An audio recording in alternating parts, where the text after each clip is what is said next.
Ohio, dudes, dudettes, and all my beautiful people of the interwebs. It is Saturday, so it's time to go beyond. Welcome to the United States of Smash with the Smash Podcast.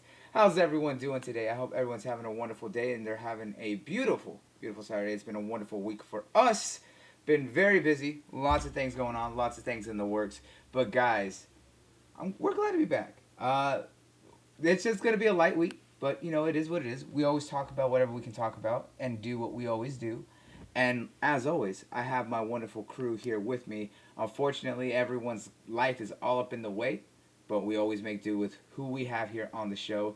And today, this crew is gonna be interesting because last week we had the Young Bucks. You had me, and of course we had Operation, the resident One Piece master. But this week we have our resident super dad on the show. We're talking about the one and only Vegeta Defender himself. What's going on with you, my boy Supra G?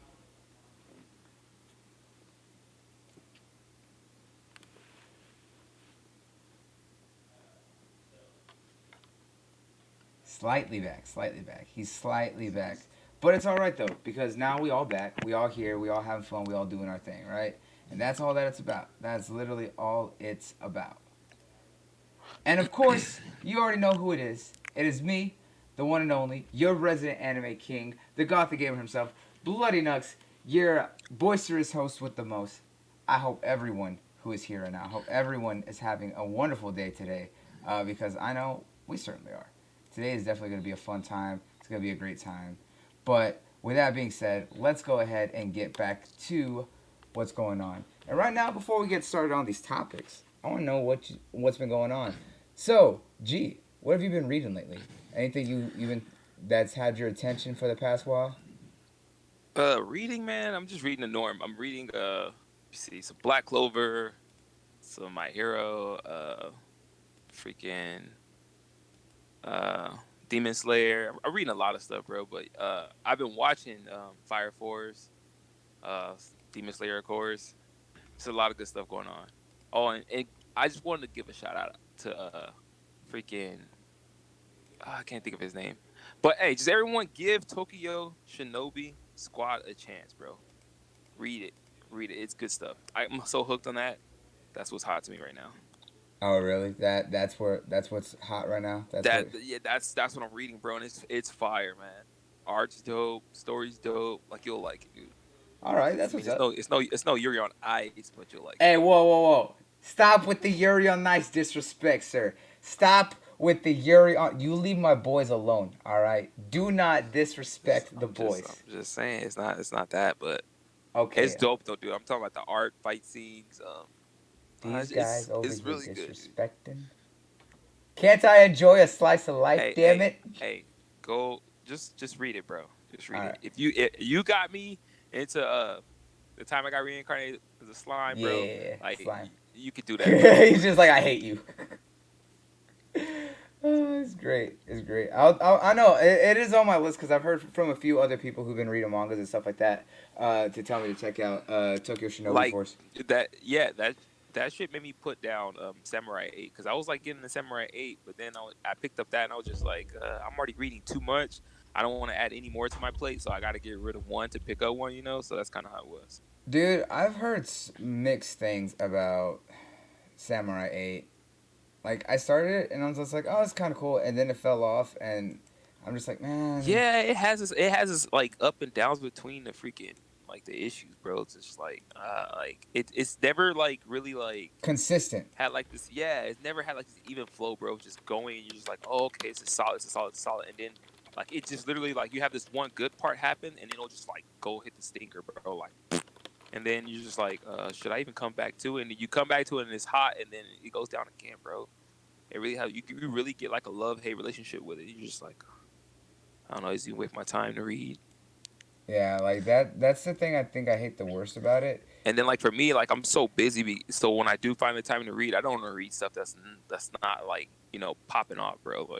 Like my time is very valuable, so when I do have it to give, like I want to use it like to the best I can, and that's to me that wasn't the best, bro. Yeah, and when you That's kind of the issue between mangas and animes. Animes, when it comes to mangas, mangas are always going to have those slow arcs or their slow chapters where there's not a lot of going on, and they have to focus on world building and exposition. And sometimes it But drags it out to. hey, but there's still a way to have that to make that stuff interesting, bro. Like, Yeah, you know, yeah. it doesn't have to be lame. World building doesn't have to be lame. Like, you know what I'm saying? Like, No, introduction to other characters doesn't have to be lame, bro. no, no, Like, I get you. there's a proper way of doing it, and it's just like I don't know, dude. Like, and then the thing about it, like this guy did Naruto, so he's like familiar, and he's not like some noob, you know, that's just doing it. Like the chick that does Demon Slayer. Like this is her first like real thing. Like she's done all these little short stories before she did Demon Slayer, but like Demon Slayer is her big baby, and she's not like pulling any punches, bro. Like it's been solid all the way through. And for people that's reading it, they know like it gets even more. Like whoever's watching it are I'm pretty sure they're loving it. But like to read it and to see how much further it goes, and to see how much like storytelling she goes with the other characters that start being introduced, like bro, it's solid. And that's, and I'm just saying I'm using her as an example because like she's like new to this, you know. I mean she's been doing it for a few years, but like when she don't got a 20-year pedigree, that's my thing, Yeah, she's you not. She know. hasn't. She doesn't have this long running series or anything like a lot of these other guys who've been That's been in looked the at as one of the industry. greatest as all time. Yeah, Yeah, no, no, you're right, and that's unfortunately where it comes in. You look at the creator of Naruto, right?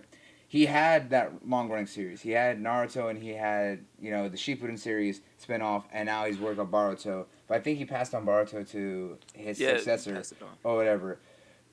But Samurai 8 is different and trying to break away from what he was doing with Naruto. But But at the is same it time, like when you it's actually still kind of very like much the look to it? same. But it still Yeah, has so much the same, and that's kind of what hurts the series, right? That's kind of what hurts that film or that manga is that it has so much time reminiscence to Naruto that after a while it feels like it gets played out because of the fact that it's tried and true. It's what we already know. It's what he's already done, and it does. and that's probably what it is because you start expecting it to go a certain way. You're like, oh, I've seen this story before, like, and you don't want it to look that way, but that's the way it is because there's dude, the story is super interesting. Like the concept is really interesting. How you have these samurais, you know, that have this special keys. You have to defeat them to get the keys and stuff like that. Like that's dope. And then each samurai have their own, you know, specific abilities and whatnot. And then you have this kid who has this like the soul or the spirit of like this lost samurai from fuck knows where. But like he's just incredible, you know. And then the fact that he's like a feel good story because he was paralyzed, he couldn't do anything, but his dad was doing all this extra work like to try to get him, you know. What was he building? Pretty much like a motor chair for him, you know, Yeah, like it's trying so to he make could, like a mechanized wheelchair yeah, for him and to get him moving. into into it, you know. Yeah, moving, and so he can interact with life because he was just literally sitting at home on his life support.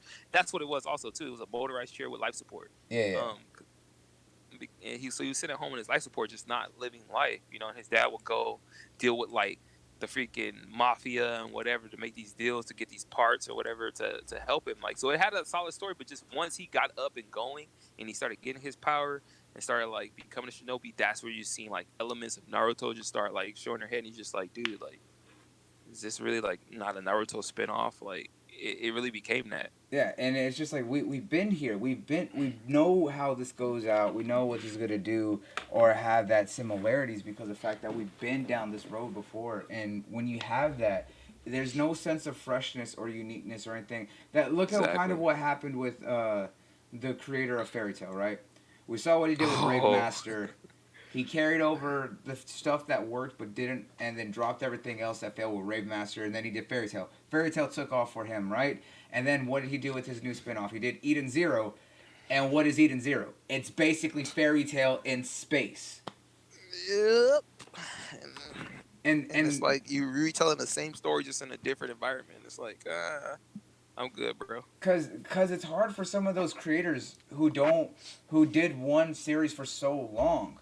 They don't break away from what they've already done, and they end up creating new stories that are very similar and it doesn't change. Only I've seen very few creators actually jump from story to story and do different style. Look at the creator of Yu Yu Hakusho, and then you look at what he did with Hunter x Hunter. Two very different Yeah, style exactly. stories. That's a real good example, bro. Like, Uh, and then too, even now with Fire Force, and what did he do before Fire Force? Damn, I can't think of it. It'll come to me in a second. But yeah, the Fire Force guy, I can't. Oh my gosh, yeah, what's that show called? It wasn't Mob Psycho. It was Soul Eater. what's the one? Soul Eater. Yeah, but I Yeah, say yeah, he almost looks exactly like him with the freaking teeth. Yeah, like yeah, yeah. those are two different. Like you can kind of see the design, so you see that in his design. But the shows are like polar Very, opposites, very bro. different. Yeah. And but they're solid. Like so far, Fire Force. I don't read it, but I watch it I'm gonna because start reading it to be I to don't know want why. to. I want to read it, bro, but I just have so much on my plate that like I'm already falling behind so much on reading, bro. Dude, Like I'm behind on My Hero Vigilantes. I'm so far behind on Vigilantes. I put it down. It was good, but I put it down. I put it down. No, So but I'm catching up on like so many other series. I I put it down when I started reading heavy into Demon Slayer oh yeah, yeah. because I was like so far behind because they were like issue Demon like Slayer's another one. 111 or 112 or something. So I had to start over, and Hey, look, dude, you're talking to a guy who then it was literally well read worth it. all 220 chapters of Domestic Girlfriend within like a week and a half. See, that's the rush. It be like that sometimes though, bro. Yeah, So and no what's worse doubt. is that like Domestic Girlfriend was just like a really good romance drama. So much so that even JD got into it, like straight out. But that's what happens, bro. When you got good reading, you could do it like super quick. Cause like Yeah. Demon Slayer, bro, like I literally read like from issue 1 to like 111, and like you said, like a week. Yep. I did Even the with my same. busy I did schedule, the I same. still found a way to do it. So And I did the same thing with Shield Hero when last season when Shield Hero or back in the I think it was the winter season that Shield Hero started running. Second episode, I'm just like I like this too much. I need to read this now. It had like 40 chapters out at that time. I read through the whole thing and I'm just like I know where the story's gonna go in the with this series as this season was going on. I'm just like you know what? I'm excited for what's gonna happen next because it was dope to read. I can't wait to see how it's animated. hey, you see how hype you get for that. Now you see why I'm so hyped when I like when we talk about My Hero because of the fact I read all this and I know what's coming, bro. So like knowing what's coming and then seeing the reenactment and the actual like the TV show instead of you just reading it because reading it does not do the actual complete justice. You know, when you actually see the action take place in the show, like that's where it like all comes together, and that's why I get so hyped when I talk about My Hero, bro. Because like even this season coming right now for My Hero, like it's gonna be super interesting. It's a little bit slower, but like it's like this slow burn, bro. It's gonna be awesome, man. No, no, It's and gonna you be and so you're good. and I totally get where you're coming from. Like the thing is for me is like I love My Hero so much. That's one of those shows I'm absolutely fine with just being surprised about. Like Yo, but it's just dude, that show to me, like as good as it is and as high rated it is, I still think it's underrated. Believe it or it not, and that's the because you like know what that's the interesting thing is like when something's so popular and it hits that level but you know that it can still be so much bigger and so much better and the yeah, way that bro, y'all like talk about the next story arc that's going to come after what we're going to be seeing here in 2 months just under 2 months that this story arc is what's going to make my hero truly a household name on the and, level of One and Piece and stuff it's like like that and Dragon Ball. we say that, but like the art that comes after that is even more, bro. Like like it's like literally going uphill, bro. Because like they're just their character building, their world building is fantastic, bro. Like they know how to take. I mean, it's a big cast, right? Like there's like what like 20 students, but they've given each student a fairly decent, a decent showing for them, so you can respect the students, understand their abilities, and be like, oh, okay, this person's like this. But besides, like like the few little guys like Kogi, and like the little sugar guy and stuff like that. Like, there's a Oh few they yeah, haven't Sugar really Rush. spotlighted. Yeah. Yeah, there's a few, but they're gonna get their chance to spotlight. You're gonna see like them just like Kaminari, dude. It's a part's gonna come up and he's gonna like you're gonna like if he's one of the characters you least care about now, you're gonna be more interested in him, Oh, especially now. I It's like Haminari because he gets picked on it's so much. well, a lot of people don't really care for him but like he. I don't want to spoil, but yeah, he's gonna be important, bro. Like going forward, because he knows things, and he's playing a role that no one's gonna see coming. And there's gonna be so many swerves, bro, that's coming up, like with heroes, because now that All Might's like completely gone, like the just the shift in the actual the ranks, it's gonna be a trip, bro. And then like, oh my gosh, it's gonna be so good. But they introduce other characters, and then they finally spotlight the villains, bro. Because this whole time we've been seeing the heroes, the youngsters, they getting stronger, and they're doing they're getting quirk finishers and stuff like that. But the villains are seeming stagnant, or they're just not moving. But like the next stuff, man, they spotlight, and then their quirks start to evolve, bro, and it gets crazy, bro.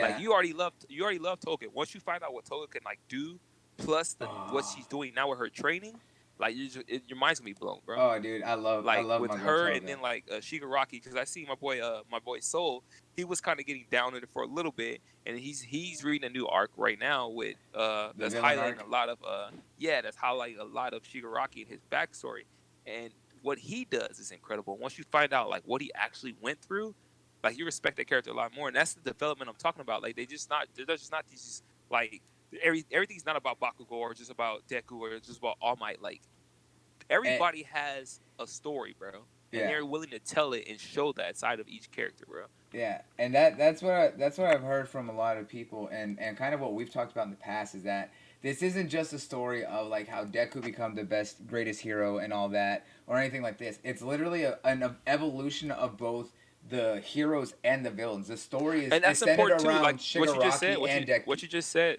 what you just said. Sorry to cut you off. What you just said is important too, because there is a difference. Because he does say this is the story. Like so technically the story has already happened. He's just like giving you the story of how it became, right? Because he Yeah, says how I became the greatest hero. He also says the greatest. He never says number one. So being the greatest isn't also like you could be the greatest and not be ranked number one. You know what I'm yeah. saying? So like a lot of people get that mix. So they'd be like, no, he's gonna be number one hero. I'm like when I get into it with some of my buddies when we're talking, he's like, no, he's gonna be number one hero. I'm like, yo, he said the greatest. He doesn't say number one because like you could be the greatest at something at this particular time, but still not be ranked number one because a ranking is just what people think of. I mean, Like we also talked about that way back in back before as a theory that we said that he's always going to be kind of head to head against Todoroki and Bakugo is going to be number one, but he's never going to yeah, have the same level but that he's never Deku. exactly. And then that's what's so significant about what All Might told him when they fought. About like like you're gonna be great at like saving people. He told Deku like you're gonna save people, but Bakugo's gonna be like this strong person. Like that's what holds heavy there too. So And I mean, if you look at it too, it's basically like Bakugo and Deku's rivals is very similar to that of All Might and Endeavor. All hmm Might is powerful, but his thing is that he's focused so much on saving people, where Endeavor is pure power. He wants to yeah, be the strongest. hmm And I was like, but I think it's also interesting with what they've done with My Hero since we brought up is that it's that we're not just seeing the development of good, we're also seeing the villain side of things and what made them the greatest, even why they're so much alike that it's hard to really hate either one because everyone liked the villains that and it they makes you yeah, and it makes you give a damn about the villains. Like even though like I mean where I'm at like no real villain has significantly died. So but you still will probably feel something once that happens because of the way they build these characters and the way you start feeling about the characters after you see the way they built up. Like after seeing and finding out about Dobby and stuff like that and what he went through, or even what's his name like Spender and like just the other characters, bro. Like they seem twice. less important. Yeah, oh my gosh, twice him. All right, so just knowing about what he went through and how he persevered and like his like his full on giving into it, bro, like you start respecting those characters and then you care for them. And so now when something actually probably does happen to them later on, you will feel more impact when we lose those characters, possibly. You know what I'm saying? Because they're not just fodder characters that just show up and just get their ass kicked, and we don't care about them. Like, oh, this is another one of those. They're not. How do you say like the Nappa of My Hero? You know what I'm saying? Because Nappa was just like fodder. Like Yeah, he was like he showed up, fucked up a little shit, and then he got ganked by Vegeta. right. So that's what I'm saying. He's not. They're not Nappa characters. They're characters you actually care and give a damn about, bro. Which I like Yeah, yeah, and because we that's all what I'm need a glad. good villain, I bro. like, and I think that's part of the fact that Kohei Horikoshi is just a really wonderful writer. He grew up with um, shonens. He's been stated that Yeah, he he's been there. absolutely loved Naruto. He loved One Piece way back in the day. He grew up reading Akira He's read Tekkon. What's it? Tekkon Kirakrit. And he draw. I mean, it's not so much just not even just so just like in the anime field. Like he loves comics. Like Yeah. he's into like Marvel and DC. He's into that stuff, bro. So and you can see it in his work, man. Like Yeah. Very his very much character so. development and building, bro, is legit. And I think that's what makes him so. That's what makes My Hero stand out well above others in the shonen genre. You have some that are really great. You know, look at Fire Mm-hmm. Force. You look at things like uh, Demon Slayer. I don't know. I was gonna say Dragon Slayer. You have Demon Slayer and So stuff like yeah, that. You have, of course, My Hero rising up right now. You have Black Clover stepping Black up Clover is Black as Clover is another one I think yeah, people need to give a real chance like to.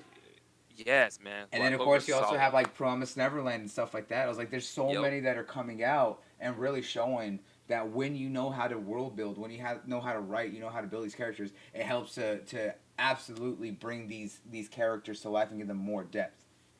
hmm Black Clover is the one that I think will like My Hero's like the big one right now. But Black Clover is the one I think could really really shock people if people actually like give it a chance and get past him. Because everybody I talked to that didn't give it a chance, they talk about like the first few episodes and how he was annoying and stuff like that. But And like I tell some of our biggest characters were annoying as hell when it started off. Like Goku was Luffy, annoying as hell. yeah, Luffy, exactly. Naruto, just believe it, Naruto, believe bro, it. yeah. Some of our biggest characters were annoying as hell when it started off. But look how those shows ended, bro. Yeah, As some of the greatest, and and even One Piece is still going as one of the greatest. yeah, and you So look at those characters is that they're young when the series starts out. They have those like very heavy ideals and that like laissez-faire, like gung-ho attitude. And then you see them mature throughout the series and make them great. We saw that with Naruto going from Naruto to Shippuden and then now Shippuden just the to the evolution of very the character. exactly. And then with Luffy, we've seen him really come into the role of being a great pirate captain and stuff like that with everything that's going on in One Piece and things like that. And so much so that he's now, as Op has brought up, is that he's a Yonko. He's one of these legendary sea generals. You know, there's only so many that exist at the same time, and he's one of them now because of how strong that he's proven himself to be and stuff like that. So these characters evolve. If you see Black Clover, Asta, yeah, he's still loud, but that's very much his character. But he's not as annoying. Yeah, He but that has so much more even combat that's experience gonna that shows off. change. Yeah. No, even that's gonna change because like if you get to like I want to say I don't know where it's at right now on TV. Probably like On the episode. TV, they just attacked the Eye of the Midnight Sun. All right, so yeah, okay, there when you start seeing Meliona, Meliona, okay, Meliona Oh yeah, Vermilion, Meliona. the chick, Yeah, she bro, when you start seeing what she can actually do and what like dedication it could take, and she's not even like uh, this person that's looked at the way that like Vengeance is looked at, or even her brother, the one that got his arm ripped yeah, off. Fuego Leon. But she's like way more advanced than those guys are, bro. Oh yeah, I Like saw that. She's dope, dude. She hardcore. oh, so they already probably showed it. She's nuts, bro. When she fights Oh, when she fought the uh third eye and she straight wrecked him. yeah, okay, Yeah, yeah, Riot. Is it Riot? Was it Riot? yeah. I don't know. I Raya, think it's Raya. Riot. Yeah, it's Raya. He's this loyal one, right? The one that Yeah, don't like. yeah. Okay, The yeah, one who's okay, yeah. lazy. When she Yeah, and that fool's pretty incredible, bro. He would probably give anybody a good run for their money, bro. yeah, And she wrecked that fool like he was nothing. yeah. So like, and It's just like showing what she could do, and dude, she's like Wizard King level type status, bro. Like she really like she's powerful, bro. Like and even the Wizard King, bro, he's ridiculous. Like the characters on there, it's good characters, man. Good show too, man. It's fantastic. yeah. And to Phoenix, you in the chat right there, you're asking about our opinions on One Punch Man or Dragon Ball. OPM, I really do like. Everyone likes the first season. First season of One Punch Man, absolutely I great. love the first season. I did enjoy the second season because it started out bad, but the lead animator and director for the animation really helped pick up the fights way later on into the second season, and it gets a lot better. And there's just some really great showdowns, specifically like with Gato. Gato is an amazing antagonist when you start listening to him throughout the series. And this is an aspect where they didn't just do it all fighting. It literally start to show the actual storytelling because of the fact that when you find out a lot about Gato's backstory, you kind of start to realize, okay, I can kind of see why Gato wants to be a villain, and I know I should hate him, but I really don't because he makes a lot of sense. And it's one of those things that you really sympathize with the villain, But when he goes off on people, you're just like, dude, I was like, I want you to get defeated, but you beating on everyone is so cool and it's so right.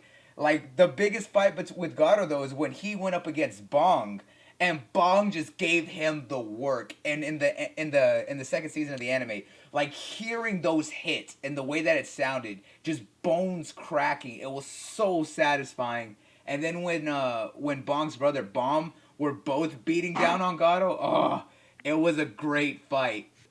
I really liked it. Dragon Ball Z, it It's is what it is. Dragon Ball. It's Dragon You know, Ball. I was like, it's Dragon Ball. it was the first. Yeah, Dragon Ball will always have this love hate relationship. We will always love Dragon Ball because it was like for some of us it was our first. You know what I'm yeah. saying? It's So what brought it's just anime to very us. fond memories. You know, yeah. To me, Dragon Ball is what made anime like mainstream. Like, Yeah, that's just it was. Dragon Ball. So it'll always forever hold a spot. Even when it's bad, we're still gonna love it. But I mean, I'm not. But don't get me wrong. I'm not saying it's bad, especially right now. Like if you read it, it's actually the best it's been in a long time by reading it.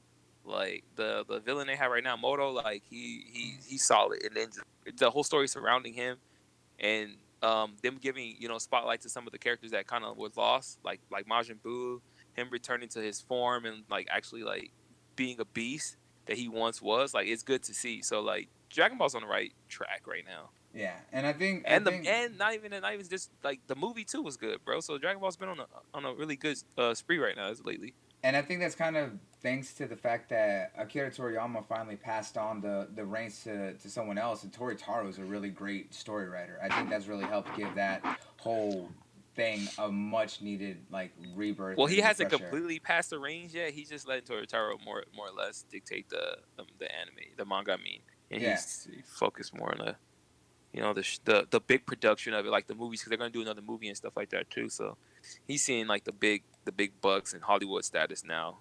Yeah, he's leaving that more or less to him. But you're right about the storytelling because he is the better storyteller now. I would say. I mean, Toriyama's never really been that great of a storyteller. We just love his work. We love the fight scenes, bro. When it comes down to it. But I mean, he forgets his own story. He retcons himself. Does. That's yeah, but you gotta respect that he'll openly come out and say it. Oh yeah, he's not one of those people that he's not like what the hell's his name that will just like I'll never forget like the freaking director of Prometheus saying that Prometheus has nothing to do with like the alien Scott movies Risley. and stuff like that. Yes, like I was just like, bro, like. He was like, no, this had nothing to do with it, not. And then later on, he comes back out. He's like, oh yeah, they're in the same universe and all that. So I'm like, it's like, bro, we all knew. It's like, come on, dog. It's like, what are you doing? And man, so, I don't know. At least he openly admits, that that's what it is, bro. Yeah, I was like, you can respect that. But it's just kind of fun. I mean, it's one of those things that still is that he has completely like retconned so much of his own stuff. And written things and completely forgot about it. Like the fact that he forgets how young Trunks and Goten are, and they basically that years are passing and they haven't aged a damn thing, and that they don't have tails yet. He's just like, they're half Saiyans. It's like, well, Gohan's a half Saiyan. He had a tail. Fuck, they evolved without needing one. And then the fact that he forgets that animals exist in the world and that fucking Pilaf and them were still children. They just randomly showed back up one day. And that no one remembers what they look like, even though everyone's seen them. Like he 30 years ago. Yeah, right. He retcons so much of his own stuff, but at least he's open about it. Hey, what's up, Jay Slayer? You can respect that. Yeah. Hey man, that's always appreciated, Jay Slayer. Thank you for stopping by. But I think we went far enough left about what we were reading and went on a whole other tangent. Way far left, bro. Yeah. I mean, it was natural. It happens. Well, we're light on topics this week, so it's all good. I mean, we always do this though. It happens. It happens every time. But it was when you enjoy what you talk about, you go everywhere. All right, but let's bring it back to where we were. But since we already started off on the anime topics, let's just continue with a few of the anime stuff that we have going on right now. And specifically, right now in the Japanese subculture, there is a new game coming out called Indivisible. And Indivisible is very interesting because it's a small game that's being done, but it's coming out on all platforms, and it's very much reminiscent to a very old school turn-based RPG, but it also has action RPG. It's being done by a studio called Lab Zero, and it's being published by 505 Games. But what makes this game so interesting and really cool, besides the fact that it's old school, is the fact of they were able to actually reach out to a very certain, very well known Japanese studio to animate their opening as well as their new trailer. Indivisible actually reached out to Studio Trigger to actually do their trailer for the game. And when you see the trailer, it very much is everything that Studio Trigger is known for, from their style to their visuals to the animation to the effects. It's very much Trigger, and I love it. And this is the second trailer that Trigger has done this year alone for a upcoming game while they're working on their new projects, because they are working on a new anime series right now that's supposed to come out because they're always doing OVAs. But not only that, later this year they have their movie Promare coming out. And for those who don't know Promare, it is literally an entire love letter to all of the studio or all of the projects that Trigger has worked in the past. You're talking about everything from when they first found themselves, such as Little Witch Academia and Space Patrol Loruko and all that stuff, but also to their Gainax days before they founded Studio Trigger. So you're looking at stuff like Gurren Lagann and all that, all making into this giant studio. And bigger yet, it's also going to have references and stuff from Panty and Stocking with Garter Belt, which a lot of people are excited to see if you're actually a big fan of Trigger like I am. So these guys are always doing so many projects throughout the year, and they can keep up the quality. And when I saw that they did this trailer, I was excited for it because the fact that they just did the trailer for Shantae, the new Shantae game coming out later this year as well. So I love what they did. I'm excited that it helped me. I was already looking forward to this, but when I saw that they were doing it, I was like, hey, that's awesome. And I really looked into it a lot. What are your thoughts on the trailer? Have you checked out anything on the game, G? I checked out the trailer and I've seen a little bit on the game. The game actually looks fun because like the trailer at first I was like, what the heck am I? But I got more interested as the trailer went on, and the art is beautiful, bro. The art looks beautiful. It looks as like that old school RPG feel to it, which I always give a shot because anytime I see stuff like that, like it takes me back to my glory days of like playing on my Game Boy Advance, playing Golden Sun, Oh, or is it Golden Sun? Golden yeah, Sun, right? yeah, Golden Yeah, Sun. Gold. I love Golden Sun, bro. Like it was. Oh my gosh, the game was so good. Golden Sun 1 and 2. If you haven't played those games back in the day, you need to get back and play them. Just find a way to play them. They're fantastic games. I hope they redo them, bring them out on the Switch, man. Wasn't But yeah, like what was it what Golden were we Sun saying? 2 that was the Golden Sun 2 the one that actually had the like little like sun receiver in the cartridge where you got more power by actually playing outside, whatever. Was that I it? think so. I think it was something like that, right? And Yeah, that's the one that added the more little cinematics to it too. When you fought, like that game was so good though, dude. Like I was back in what, like 2003, 2004, somewhere around there. I think it was I don't know, but 2000. it was Yeah, fantastic. When I 2003. It see was and when I 2003. see that game, I see a lot of Golden Sun, just just modernized, and I'm all for that, dude. I'm down for that. Yeah, but I believe that one it was Golden Sun that you actually like it had like a solar reader in the cartridge and you got more power or you got like extra energy by playing out in the sun and stuff like that. Like that's crazy, dude. But the art, yeah, you're not wrong about the art. And what I love so much about it is that uh, Lab And then Zero. yeah, I would say Lap Zero, and then the fact that they have such a big array of characters you're able to use.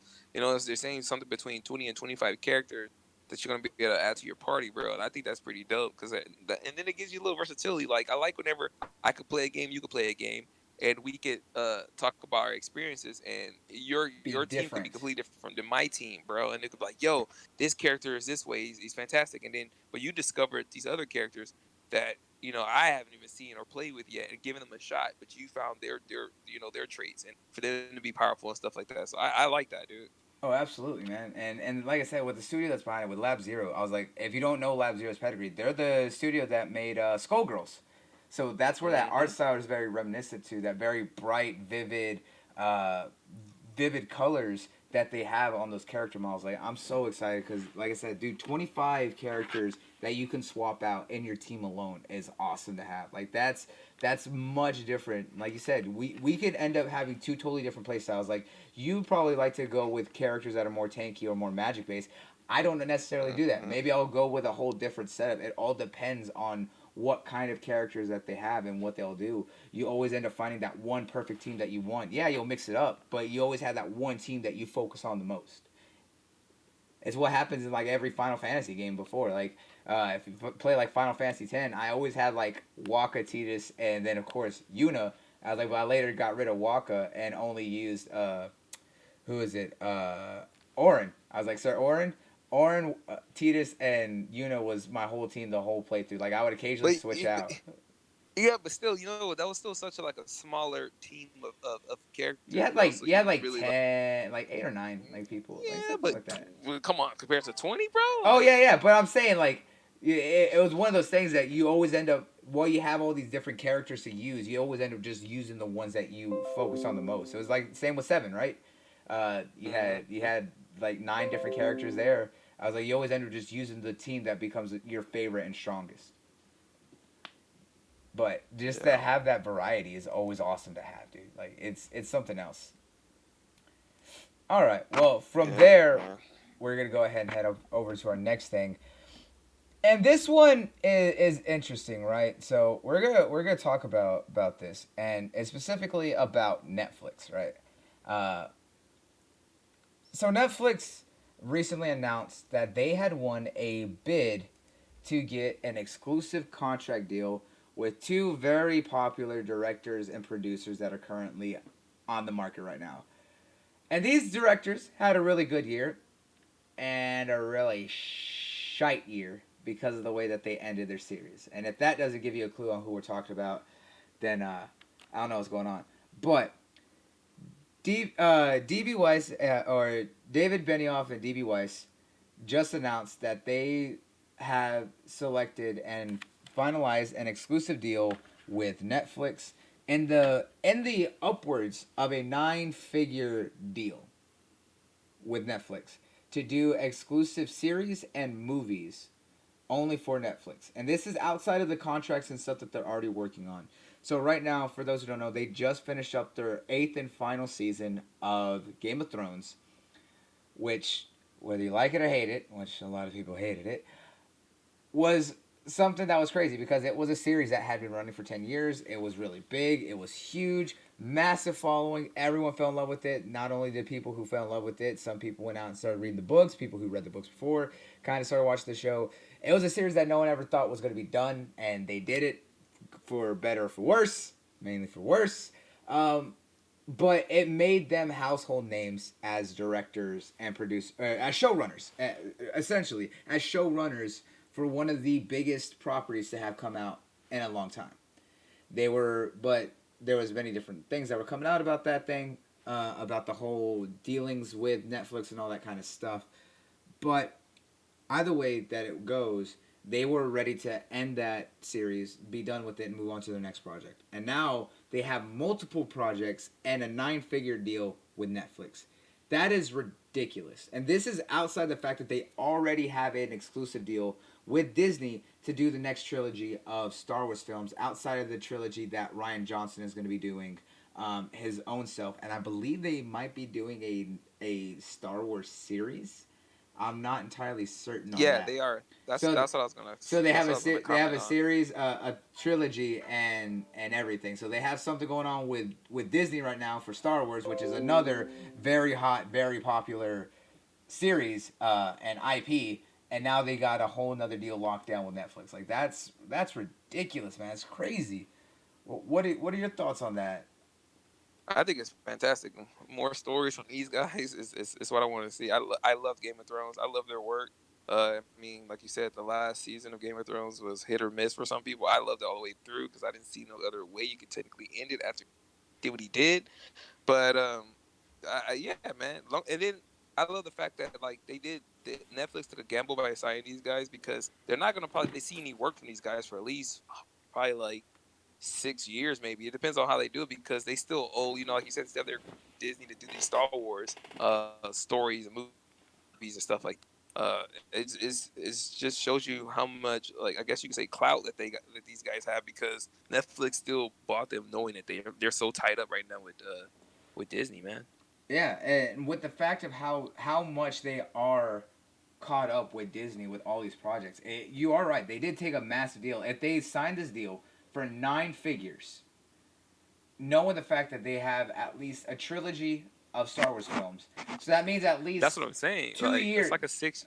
and then I not I even think longer outside than of a that, right? It's series. like Yeah, 2 years per movie, maybe. yeah, 2 years per movie, and then at least so that's 6 years alone, and then maybe depending on how long this Star Wars series, unless it's a one off season, maybe another 2 years. So you're talking about things that may not be coming out for 8 years or so.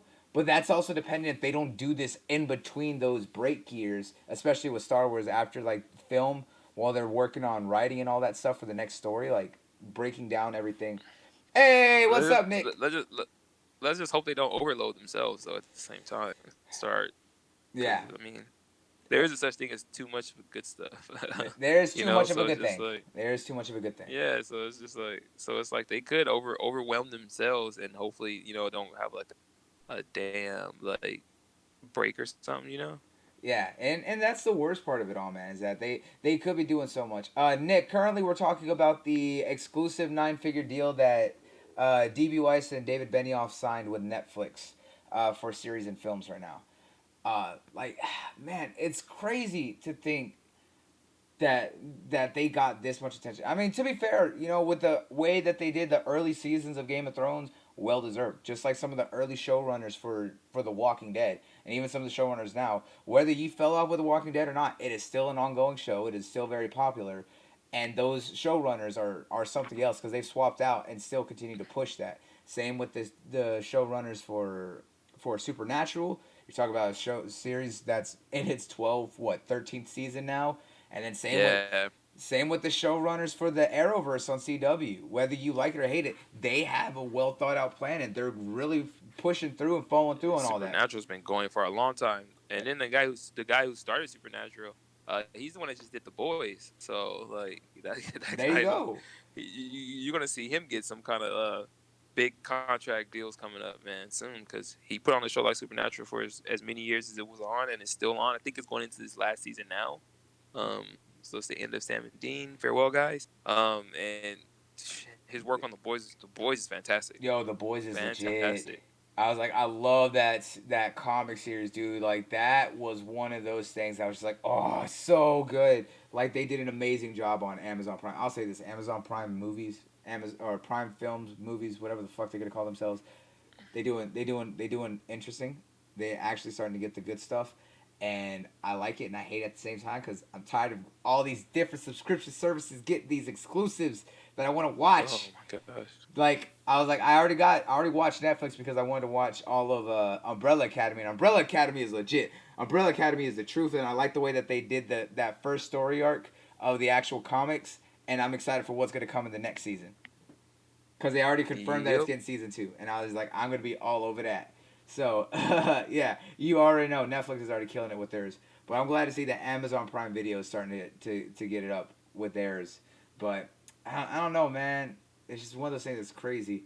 But with what he did with the boys, it is absolutely crazy. Like when you have talent who knows how to run a show, who has that vision for as a director, who has either a great story writing team and stuff like that, and knows what they want to do, it'd be amazing how far they can go with anything, as well as build something up brand new.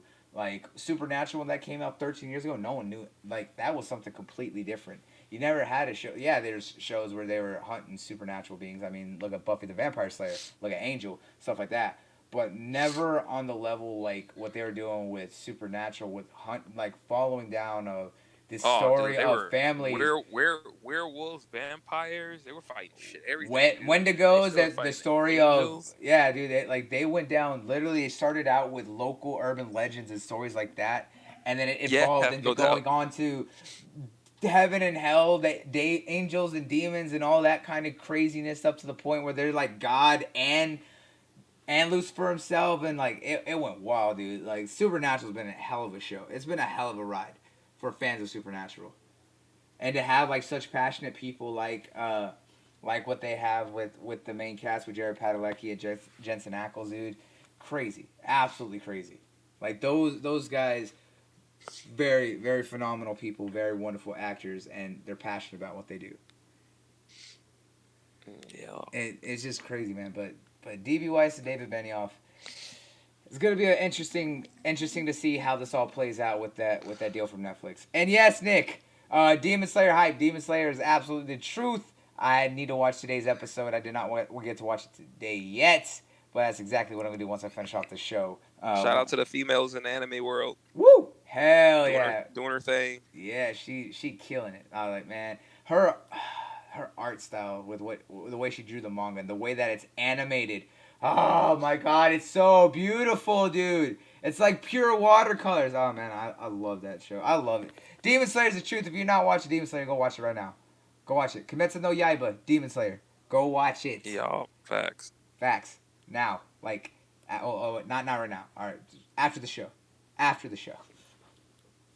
All right. So. Binge it. It's worth it. Yeah, binge it. All what is it? Like on episode 8, 18, 19? Something like that? I don't know. I haven't seen it in a couple weeks. Nick, what's but episode I'm not is it on? it because I'm up on it. Yeah, he's reading all the stuff. So don't come at him. He's better than that. But going from one streaming service to another, as we have up here posted, Disney is killing it and all over the place. Like I said, D.B. Weiss and David Benioff have that Star Wars deal with Disney. And Disney's about to launch that Disney Plus service. Well, they made an announcement earlier this week, it was earlier this week. And you should definitely be listening to this podcast right here because we said this over a year ago. Everyone said that, oh yeah, it'd be cool, but I doubt it's going to happen. No one ever listens to your boys here when we know what's coming because we understand business sense. They announced that they were doing a package deal on their subscription services for Disney Plus, Hulu, and ESPN for $13.99 a month.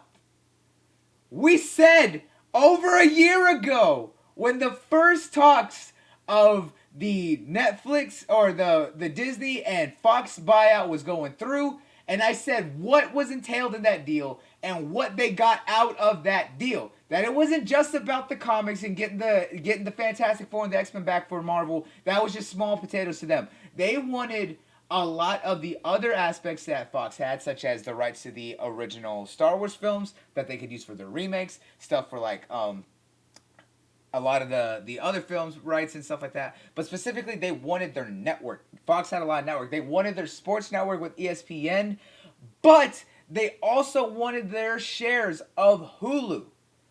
The Disney had owned 20% of Hulu at that time. Fox owned about 40% themselves, which gave them controlling share of Hulu.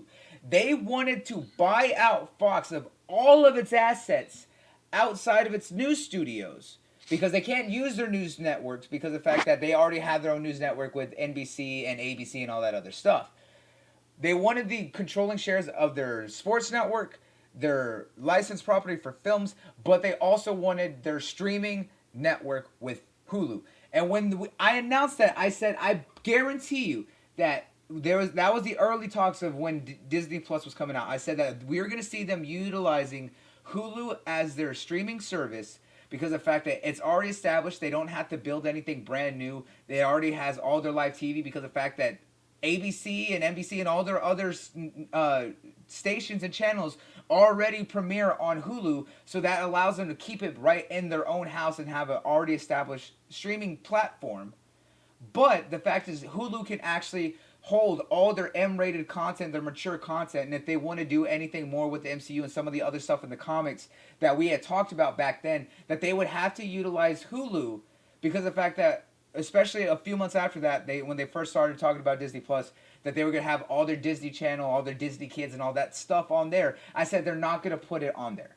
As much as we would like them to, unless it is a PG-13 style within that universe, any mature content that we would like to see would not be on Disney Plus. And I said that they would utilize Hulu as another streaming service. And we said at that same time that we bet that if Disney Plus actually came through before they finally confirmed it and started talking about it about summer of last year, that they would actually put the streaming services together in a package deal. We said that they would. We didn't talk about ESPN too much because, we're not necessarily over sports guys. But the fact that they included this in that deal as well, not surprising.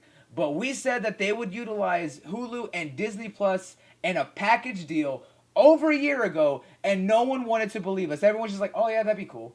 But no one actually thought that we knew what we were talking about. So go back and listen because of the fact that we knew what we were talking about. G, tell them. I second everything you just said. No, he's not. He's not lying. He's not lying. We had a deep conversation about it on a few, just not just one episode. It was a few episodes we Multiple. talked about this. Yeah, and like he said, ESPN wasn't in the bill. We didn't see that coming, but I'm all for it. I mean, I watch my sports, and I mean, I already have Hulu, so just tacking on Disney and giving me ESPN for that price is fantastic. And like you said, it does open up the gate so that they can have more mature content, because we were looking at Disney Plus, like when we start seeing the Kim Possibles and stuff like that, we're like, we may not see the more graphic Content we want. shows or content. Yeah, exactly. And I mean, they got stuff already on because doesn't Cloak and Dagger come out on Hulu, so they already have some of this stuff on Hulu. So Yeah, yeah, right now Disney on just did. It was a power play for Disney, man. yeah on Hulu they have The Gifted, they have The Runaways, they have Cloak and Dagger, and they also have Legion. So they have one show off of Fox. They have one show that's an exclusive, which I believe was The Runaways. They had Cloak and Dagger, which is on Freeform. Freeform, Yeah. and then Legion was on FX. So all their other shows, especially with some of those being X-Men, with Legion and The Gifted being actual like X-Men universe, but still technically all in the same universe as everything on Hulu, because Cloak and Dagger and The Runaways are the only ones that are mutants in a sense, but that technically reference a lot more of what was going on in the MCU universe and stuff like that. But they're all in the same universe as Legion and The Gifted as well. And that was the MCU kind of getting out into the TV universe outside of Agents of S.H.I.E.L.D. and Agent Carter and not what was already on the Netflix, stuff like that. They already had a lot of stuff that was going over there that they were kind of teasing up and seeing the gauge. And a lot of people like The Runaways. The Runaways was dope. I really like Cloak and Dagger. Cloak and Dagger season 2 is legit. Yeah, I was like, and I like Cloak and Dagger. I was like, they're my they're a wonderful couple. They have an interesting dynamic. It's awesome to see. Then you look at what they did with The Gifted. They work well together. Like, yeah, I like that show a lot, actually. They do. It actually surprised the hell out of me, because when they announced it, I was like, I liked them too as like characters. So when they actually did this show, I was like, I don't know if this show's gonna work, and then I didn't know what the hell a Freeform channel was, bro. I didn't know that channel even existed. So I don't think anyone knew that channel existed at that time. Let's be honest. Yeah, so like I don't think people still know it exists, but yeah, but the show's actually good, dude. And then caught me by surprise. And then look at Legion, dude. Legion threw everyone for a loop, and they all loved it when that came out. And that's on FX. Everyone knows FX because you have shows like Archer, and then you had like Warehouse 13, and a lot of American Horror Story, all that stuff. So they have a reputation, but FX also is kind of all over that stuff. So they have that history. Atlanta, exactly. They had that reputation. So when you had Legion. And when people looked at who Legion was, they're like, yo, this is the son of Professor X. And stuff like that. And the way that they did that story talking about him and everything, yo, they did a hell of a job. Especially with the fact for the first season's villain. Like, bruh. Using the Fat Man. Yeah, they shocked the hell out of us, man, with some of those shows. Some of the like little known about characters and shows too, bro. Like they're doing good. Yeah. So them utilizing, Disney knows what they're doing. They knew what Disney they were doing. makes very calculated moves, bro. They do. And the fact is, we all had the idea of the business sense of seeing this coming about a year ago.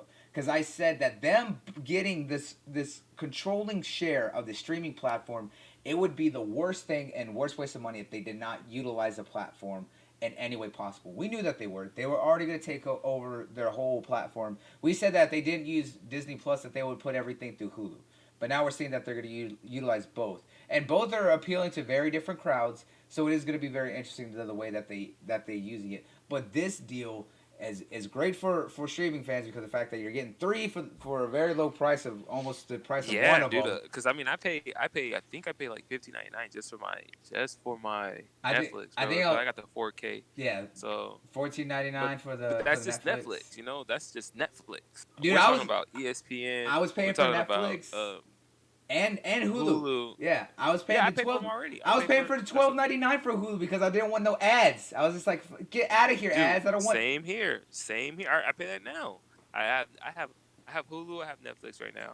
I have my freaking Funimation. So I have stuff. A lot of stuff I'm paying for. So if I can get rid of my Hulu and add, so I'm technically not really getting rid of Hulu. I'm gonna pay a little bit less and get 2 more subs. I'll take it. Well, it depends on if You they know. don't offer that. They don't offer anything like that. Like it was like comparable. Like I would say for all three, it's $12.99 right now for Netflix alone. If they made it like $15.99, like $3 more for no ads, I'd pay that straight out. No doubt. I was like, I'd get tired of ads, especially when it's like 3 45-second ads or Oh, anything dude, like that. I feel sorry for the people that have Crunchyroll, like the free version. Oh my god, they'll show you the same ad Oh, three or four times in a row. I was like, up, can't do it, dude, it's can't. the worst. Yep, Absolute worst. I was like, that's why I hate Crunchyroll, and that's why I hate using VRV free and stuff like that. Like, yep.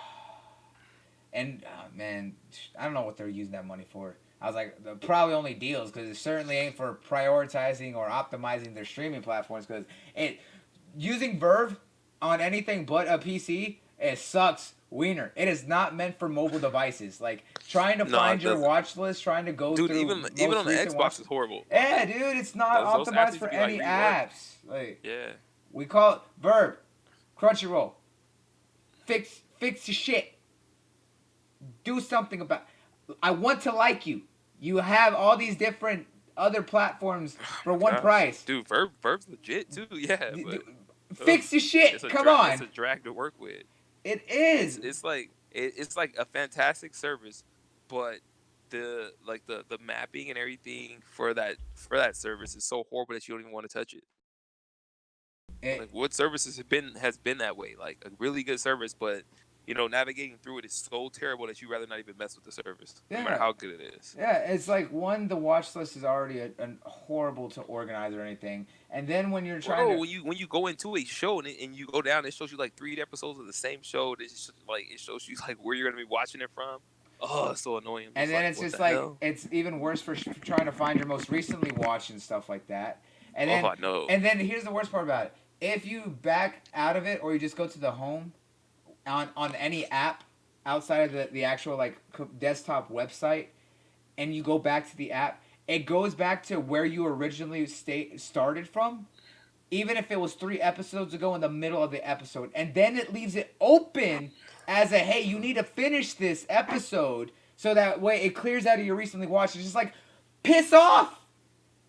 Yep. It's like I just watched that 4 episodes ago. I exited for all of 2 minutes because I had to answer a message or some shit. And then I go back, and you're going back 3 episodes in the middle of the episode where I stopped. Cut it out. Cut it out. Damn it. Yeah. I don't know, but this deal, man, we called this a year ago. Everyone thought your boys were crazy, but we saw it coming. We're not surprised, and you know what? We're gonna wear this W right on our chest. Forget Wonder Woman. You can call us the Wonder Boys. I was like, because of the fact that we are all over that. That's a straight win, a W. Just saying. I'm just saying. Hmm. We can't make this up. Literally, we have the videos, man. We have the tapes. We got the tapes. Go back and listen to our go over to Spotify, look up Smash Podcast, listen to our old audio episodes, all of the old audio logs and stuff like that from all of our past episodes, guys. And you will hear us talk about this stuff from almost 2 years ago. All right? Way back when we started in 2017. We've been doing this. We've been talking about this, but no one ever wants to believe us. We know what we talk about. We got you. We have the smarts and we have the content for you guys. Come out and rock with us. Share out the stream. Let everyone know to come check out what we do here on the podcast. There's no one who's more like very much about anime subculture, about comics, about manga, about movies and TV shows, and understanding the basics of the business like us. I was like, we have all the knowledge that you guys want to listen to. Our knowledge is extensive amongst the four of us when we're all actually together and not just two of us rocking right now.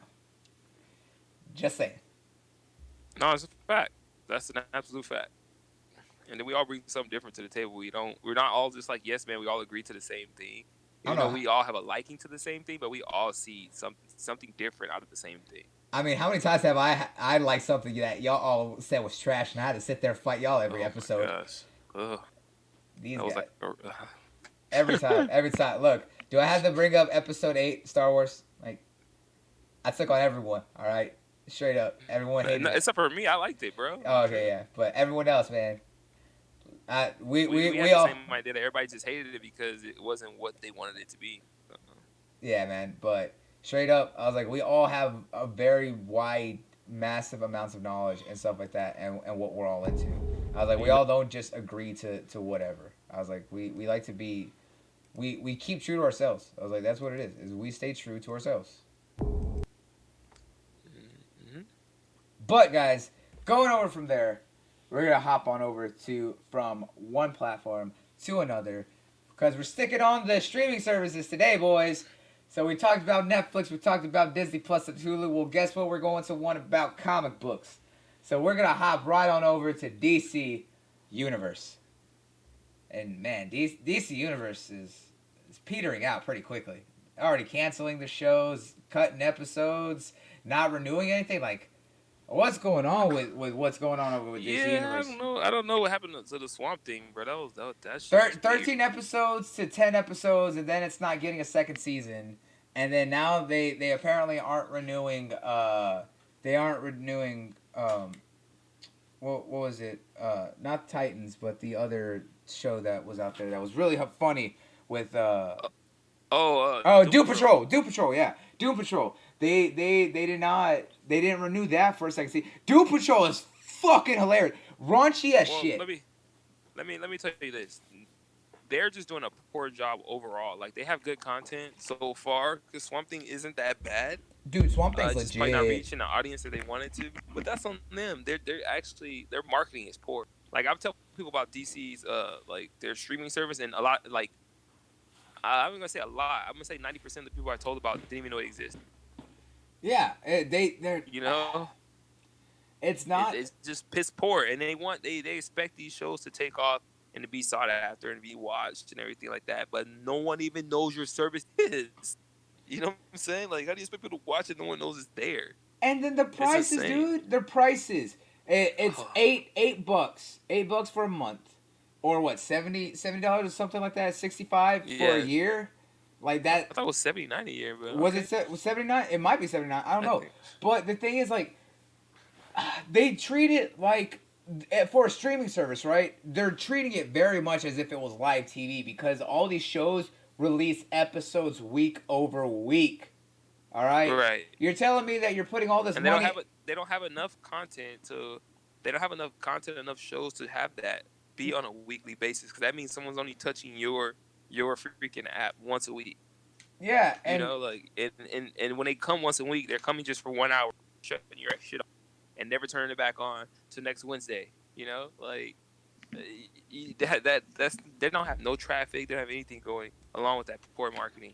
It's just all bad. They need to just like go ahead and hook up with Netflix now, since Disney has taken out Marvel stuff. They need to put DC stuff on Netflix. Since most of the DC stuff is already on Netflix, like the Arrow, was it the Heroes of Tomorrow, whatever they call it. oh yeah, Whatever their names is.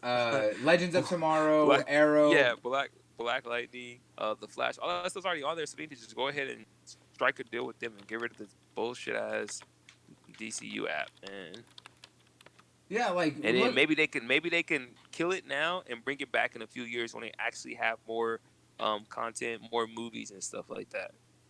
I mean, yeah, dude, like it's so bad on how they've managed this whole service. Because I wanted to like it. I wanted to like it because Oh no, me it too. looked like it 'Cause I had love potential. DC. I do love DC. I like when we talk bad about it. Some people think that we hate DC, especially with our love of Marvel with the movies and everything. I prefer DC to Marvel, the comics at least, I've said not this the on movies quite yet. I've said this on multiple times. It's like I love DC shows. DC absolutely kills it from their animated films to The animated films, yes. to their TV shows. Their TV shows are Mhm. always solid. Like I absolutely love the Arrowverse. I was like I've seen every season of their Arrow. animated shows and the animated movies, shows and shows are better than Marvel's. No, Yeah, that's a fact. I was like, and I liked I Marvel has the better movies though. yeah, Marvel has the better movies, but their TV shows are eh. And I've seen every season of Agents of Shield. I like Agents of Shield, but it was not great. I was like, what was great was Peggy Carter because, whew, Haley, oh, that is a beautiful woman. The actress who plays Peggy Carter, oh, that's a Yeah, beautiful woman. Haley Atwell. Yes, oh my God, I was like, I love that woman. Like, I would marry her in a heartbeat. Whew. Her that hair, oh man, I could talk about Haley Atwell all day. Anyways, I think anyway, I think I'm gonna go. I think I'm gonna go with Maria Hill on that one. Maria Hill is also a fine woman. She's a hardcore woman, but Peggy Carter, oh, classy. Her and that like pinup style, the way that they show her in the 40s. Whew, love it. I love it. All right. Anyways, Marvel has better movies. Shows not so much. DC's killed it. I've seen every season of Arrow, good or bad. I was like, I loved it. I love all the references to the comics. I knew all the It's characters, all finally the gonna villains. end too. Yeah, and that one's coming to an end. Flash can be cringy because it's the family friendly, but you know, Flash is the super happy go lucky, you know, family guy and stuff like that, and it has its aspects where it's kind of bad because you know it's the villain of the week style, you know, story shows and stuff like that, like you would expect from like old school Batman, talking like 60s, 60s kind of old school Batman, where it's just a random villain and stuff like that, right? But it was still enjoyable. Supergirl's kind of hit or miss for a lot of people. I like it. I don't like it, but I watch it because I do enjoy it. But it's not my favorite out of them. Legends of Tomorrow, I love it because of the fact that characters that no one knows talk about the Atom. No one knows a lot about Heatwave or anything like that. Citizen Steel and all those kinds of characters get a lot of showtime and run on that show, and they do great. The shows are well done, and that's partly because of Greg Berlanti as a producer and his whole production team working on and keeping that one universe on CW. Love it, phenomenal, and they're about to do Facts. more with it too. They got the Christ Out Infinite Earths, their crossover events, phenomenal, get bigger and better every year. I was like, this one's gonna be crazy because Christ Out Infinite Earths, and they have a lot of stuff that they're planning on doing with it. They got Batwoman coming out here soon. You like Ruby Rose? Guess what? She's gonna be Batwoman. Get it right. But DC Universe, the streaming service, did not have that content. If they put that content on DC Universe and stuff like that and kept pushing it through there much better, I would have been all over it because I did like that. The shows that they had coming out were great with what they were talking about was going to be coming out. But they didn't have it all at once like you would expect from a streaming service that was putting out exclusive content. It was on a weekly basis, and you're right. They were only bringing in traffic for an hour. Yes, I'll say this. What they offered is that, hey, all of DC's comics, all the story arcs, anything that you want in their library, you can read them all No, yeah, digitally online. their offering is really good, but it's just the fact, like I said, it's just the marketing and the traffic, bro. Like, It was not sustainable. It was not doing it good. I was like, they brought back season 3 of Young Justice, Outsiders. I was like, I love the Young Justice, but they did 2 episodes a week. All right, still an hour. They did that for 3 weeks or like 4 or 5 weeks, and then they hit the mid season, and then they stopped it for months and said, "Hey, this is the mid season finale. We'll be back in a couple months with the rest of the season." And then they had Titans come out. Titans was dope. Doom Patrol was better than Titans for me because it was raunchy. It was over the top. You had crazy characters that no one knew. You also had a well-known character like Cyborg there, and it made sense on why he was there. And it was phenomenal. They had actors that haven't done anything in years. They had Alan Tudyk playing Mr. Nobody.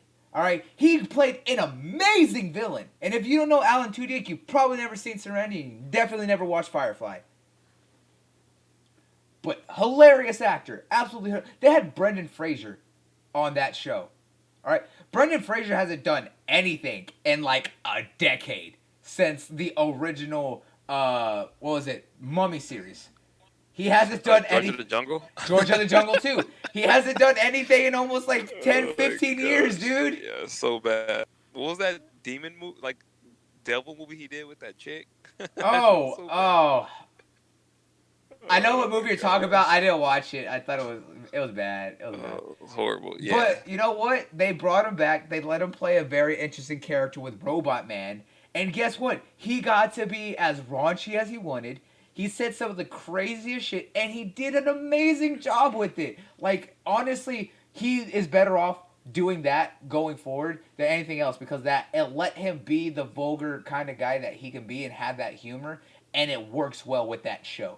If that show was anything but as it was, I don't think it would have done really well for Doom Patrol. Doom Patrol needs to stay true to that because it is basically I don't know what. If you took like Deadpool style humor with like 7 characters that all are just as bad and give them an entire show, that's exactly what it is. That is what Doom Patrol was, and it was hilarious, and it worked. Swamp Thing, very much a horror style series on that platform, and it's great. I love Swamp Thing. The Green Spirit is absolutely one of my favorite heroes. It's one of my favorite of the Justice League Dark. And if you don't know the Justice League Dark, that is the supernatural heroes that take care of the things that isn't alien, that isn't basically a god or anything like that. It is made up of Constantine, Zatanna, Swamp Thing, and a couple others. And Swamp Thing is a And character. they could have did something with that too because most of those characters has already like appeared in other shows. Like Constantine's already came out, Zatanna's already came out. I forgot what she came out in. I believe she Arrow? no well Was it Arrow? no Constantine is in the CW verse, but Zatanna I think they reference her, but I think they No, reference she's been out in the show. She came out in the show before. I don't remember what show it was in. Not her own show. She was just like a a villain guest or something appearance. on one of the shows. Yeah, I, I don't remember. Maybe it was Arrow. I'm not completely sure. It it, was on CW though for sure. it might have been Um, Legends of Tomorrow. I don't maybe. know. I don't know. I don't know about that one. But Constantine, But we know she's he for sure she exists. came on there. Yeah, Yeah, Constantine's Constantine. actually come out on the He had his own show. Then they brought him on for as guest appearances, and now he's a permanent on Legends of Tomorrow. And dude, yeah. the actor who plays Constantine right now, Ryan something. I can't think of his name, and it's gonna bother me. He has the best portrayal of the Hellblazer that has ever come out. Better than the last series that they tried doing years ago, like 2 decades ago, and then way better than Keanu Reeves' interpretation. Nothing against Keanu, but that was not the Hellblazer. What he has done with this character on TV, there is no one who's accurately portrayed and had the same personality to give the depth that he has given Constantine. He's pretty dope, Constantine. I don't know about all that, but Nah, I was about to say he accurately portrays John's very open bisexuality. He has that very open Matt Ryan. Yeah, Matt Ryan. There it is, Matt Ryan. He also gives the little. He accurately portrays all the little flaws of Constantine. How he's very selfish. How he will utilize everyone to get what he wants. And no matter how good of a person he tries to be, he always will sacrifice everything because of his past trauma to what he did to Astra. Astra is the one biggest thing that eats away at John Constantine across everything because he doomed that little girl. And he did the same thing in the comics, and he has even sold out Batman and most of the Justice League to try and save Astra. And Batman was the only one who's just like, you know what? I knew you'd betray me one day, and he was ready for it. And he took on Constantine and basically the Demon of Hell at that time and saved everyone else. And then he's like, John, no, don't ever do that again. And John's just like, you know I'm gonna do it again. He's just like, yeah, you probably will. You don't get that out of many characters. You don't get that out of many characters. I was like, Constantine's amazing. But the thing is, what they did, the way that they handled DC Universe, God damn it, we do this every time. DC Universe's handling of this service has not been wonderful. They don't have enough consistent content to support it throughout the year. The fact is too, they're canceling these shows. They're not even trying to support these shows. Titans is the only one that's getting a second season, and Titans was really good. The first season of Titans was dope as hell. I thought it was gonna be crazy with the fact that they went straight hardcore,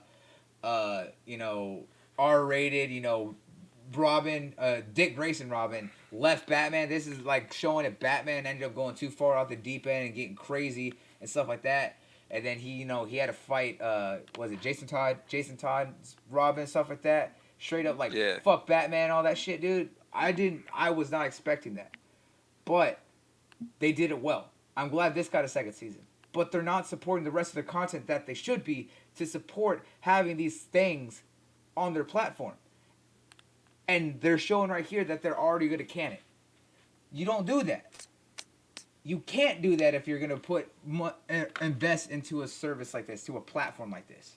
You just can't do it, and it sucks that So it's this happening. shows like lack of faith in their stuff though too, bro.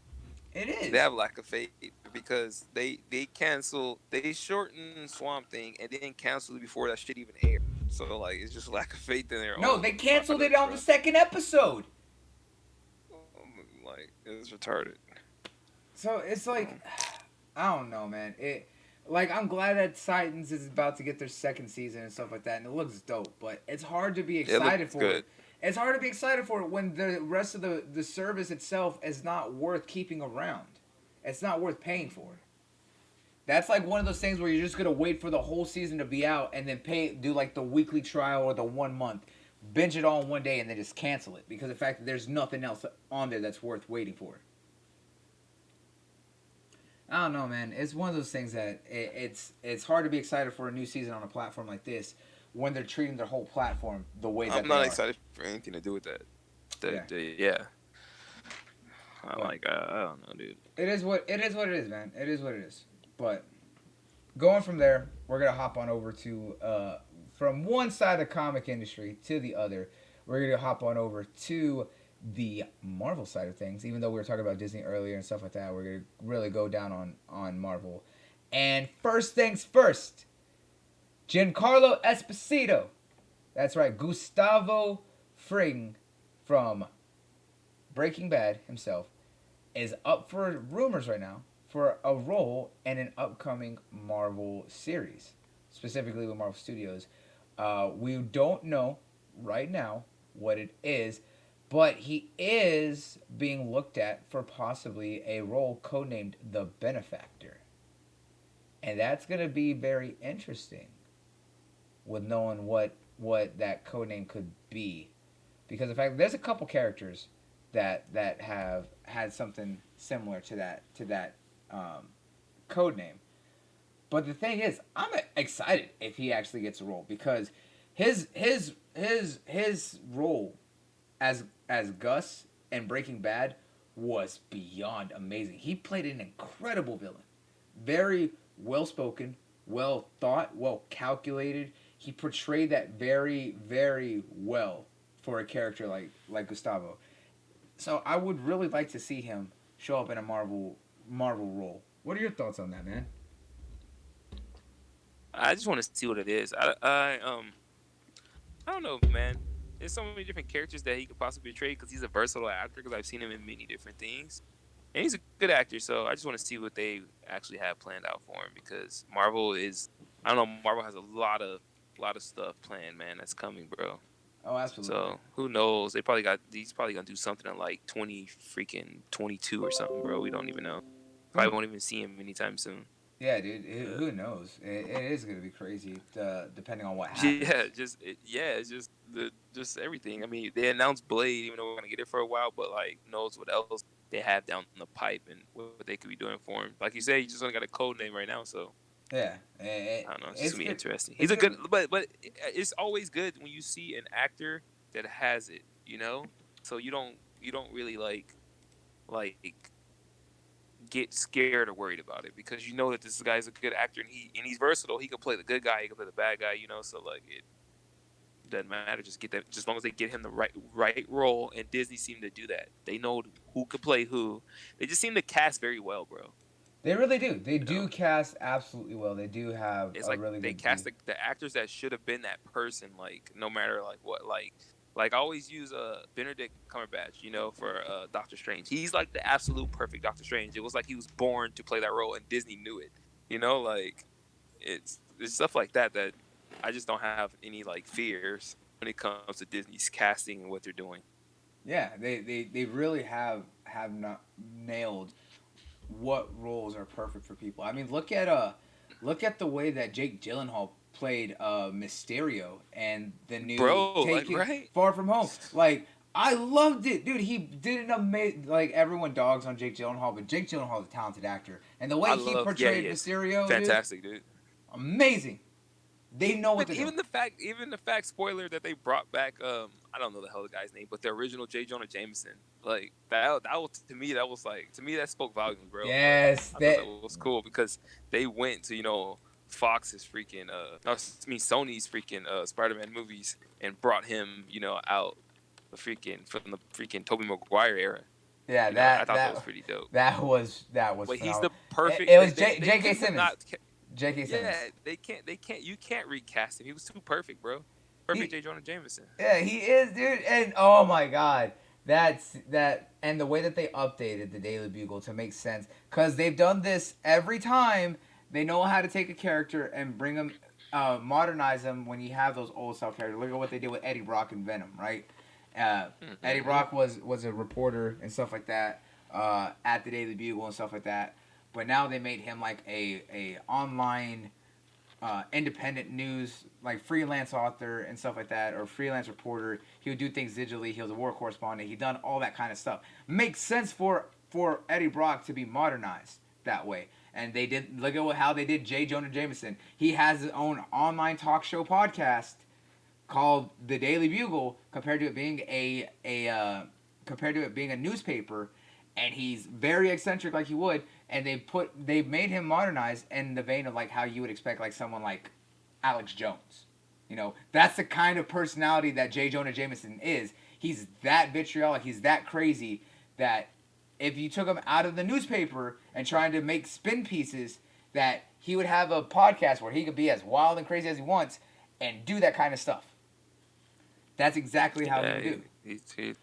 and he fits like in any era you try to put him in, like his kind of character. So He does. fear And mongering and talking crap, So yeah, so I'm excited for the fact that if this does become true, which more than likely it is, because whenever these rumors happen, it always does. Because there was the rumor of Jake Gyllenhaal being looked at for Spider-Man well before it got confirmed. So I'm pretty sure that more than likely we're gonna see something come out of this with Giancarlo, for something. I was like, so I really, yeah, he'll be something for sure. They'll find something.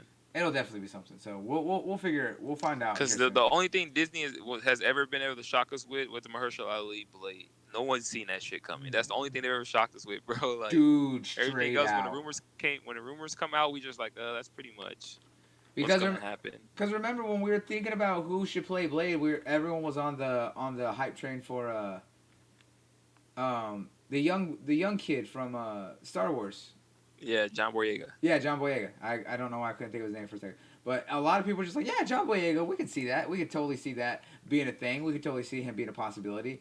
No one was thinking Mushar Ali. Mushar Ali is a wonderful, talented, dramatic actor. But the thing is, right now, I was like, we haven't seen him in too many like physical roles. Well, I mean, he kind of was a little bit in what was that Moonlight.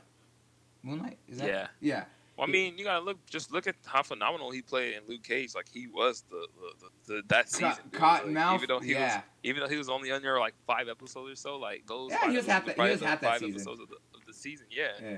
no doubt. And then even Alita. He was Yeah. badass in Alita. Battle Angel Alita, he killed it in that role as what was the character's name? I don't remember. No, I know it because it was the guy To who watch was the movie again though. not Zapan. It wasn't Zapan. Like he was the gun runner, or Zapan was the other bounty hunter that was hunting. But yeah, his role in Battle Angel Alita, he was phenomenal. He killed that role so greatly. Like he really is talented. It's just right now we need to see him in a role where he can be physically, very physical. We haven't seen too much of him in a very physically demanding role. And if he's gonna be playing an actor like or a character like Blade, he needs to definitely be up in the physicality as well as he needs to really do a lot of work for the choreography to do martial arts. Because that's what solidified Wesley Snipes when he did Blade, is that Wesley Snipes was a martial artist. Yeah. Wesley Snipes is a real life badass, bro. Yeah, I was like, so I believe Mushar Ali could absolutely kill that role. I was like, we already know he's gonna do it. It's just that we just need to see the choreography and have them do it, not do like they did with the first season of like Iron Fist. Oh my gosh. Yeah, but since it's coming actually from Marvel Studios themselves, I think we'll be all right. Not from an independent other group. But going on from there, we're gonna hop on over to the next wonderful segue that we have here for our topics, and that's Black Panther 2. There's rumors around of what Black Panther 2 could possibly about, and who the main villain will be in this sequel. I'm sold already. They better do it. That's all I gotta say. Yeah, I know. And we also talked about this a couple months ago because of the fact that we said this would all make sense because of what was teased in the film. If you haven't seen Endgame, which Vector. What are you doing? My bad. What are you doing at this point? I don't know. It's like you're like 3 months behind at this point, almost 4 months. But in Endgame, And Battle Angel, his name was Vector. Vector, yeah, that's who it was. Vector. He was the gun runner and stuff like that Hugo was working under.